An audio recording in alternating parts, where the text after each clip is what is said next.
Well, hi friends. Religious exemption. I wanted to talk about this and get this posted because, and now maybe I should do a disclaimer. This is just my personal opinion, but I, I'm, I just see this so differently, and it concerns me because when it comes to the whole vac and people having no choice sometimes. There's companies out there saying, if you don't take it, we can't employ you. You need it for this, you need it for that, and we're getting to the stage right now in this whole pandemic thing where I really foresee everybody needing to be vaccinated. And there are people out there that don't want to be vaccinated, and so they are now claiming religious exemption. Now, it sounds great, right? In fact, this came up because someone had mentioned Peggy Hall, and I followed Peggy Hall at the very beginning of COVID-19. I liked what she was advocating. I'm a no mask person. That's just me. And as a nurse, I just thought this was really crazy with this whole 6 foot rule and the mask. The mask isn't effective anywhere because it's aerosol and it's not droplets. So no matter, even if you have an N95 mask, you'd have to get it fitted in order for it to be effective. And so I looked at it very differently. I looked at it first from the medical perspective, but then as things started unfolding, I realized the spiritual part. I realized prophetically Matthew 24, when Jesus warned about pestilence, there'll be rumors of war and pestilence and all those things, and we're living in it now. And as this unwinds, the rabbit hole gets deeper and deeper and deeper, really gets so deep. And now we have a religious exemption. So we've got good believers who are standing what they think on the principle of, this is my God-given right not to take the vaccine. Sounds great, right? It sounds like, wow, you have religious freedom. You have a religious freedom, you have religious of consciousness. But I'm going to tell you something. You're being fooled.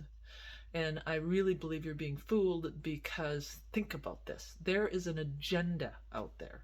Of course there's agenda. There's agenda with everything. The government has the agenda. Everybody has an agenda. We all have personal agendas. And so it really appears like you have choice and freedom of choice religiously. But think about when you sign that card.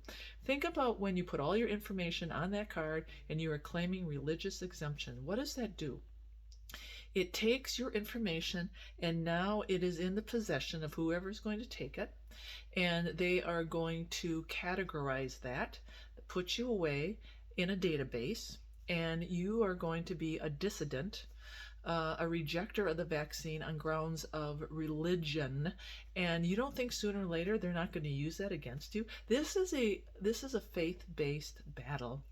This has been prophetically spelt out in the book of Revelation and Daniel. And if you don't see it, wake up. There is a choice between good and evil, God and Satan, the world as we know it, and following Jesus.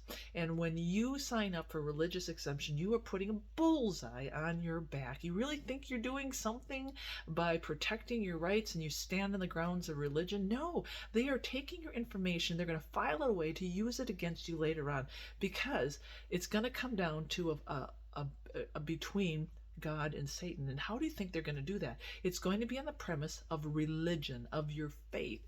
So already you are categorizing yourself into a little pigeonhole, and you're putting the bullseye on your back. So do not be fooled. All these people are standing up and they're saying, oh, we've got the religious exemption, and we are standing up, and I'm standing on the side of God. No, do you know what you're doing? I don't know. I don't know. Am I wrong with this? This is how I'm seeing it. This is what the Lord is showing me. And I really think it's not about, oh please, it's if you're handing over this information and you think you're stepping out in faith, you're really not. You're not stepping out in faith. That is not a faith-based decision. And I'm not trying to be, this is not a criticism. I'm just trying to warn people of what the real deception is. This is very deceptive.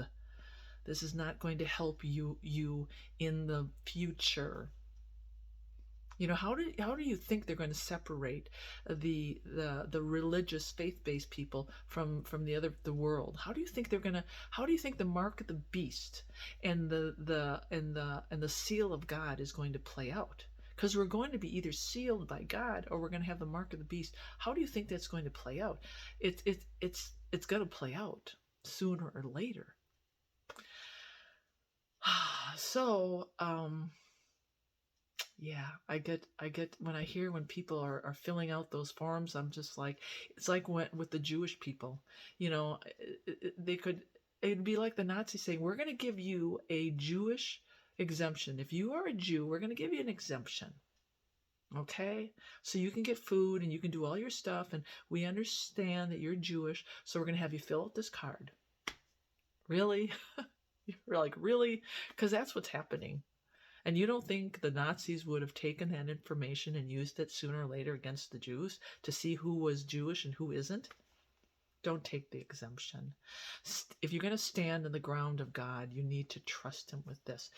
God is calling people to step away from their jobs. God is calling people to trust Him right now. And you don't think God, I mean, He really is. When He wants you to pick up your cross, he means, I need you to pick up your cross. And are you willing to pick up that cross? That cross is going to be heavy, but Jesus carries the burden, but you got to pick it up. And if that means walking away from your job, that means walking away from your job. We're going to be called to leave everything. And if you can't leave something right now, then you better reevaluate your walk with Christ. And again, don't misconstrue this. I'm not pointing fingers, and I'm not trying to criticize people who have chosen this route. I know people have to feed their families, but you know what? Jesus can feed us, and He will be feeding us the manna from heaven. He will. And if you don't believe that, you're going to have a hard time in the time of Jacob's trouble. You're going to have a hard time. Okay. I love you guys, and I'm just trying to preach the truth here.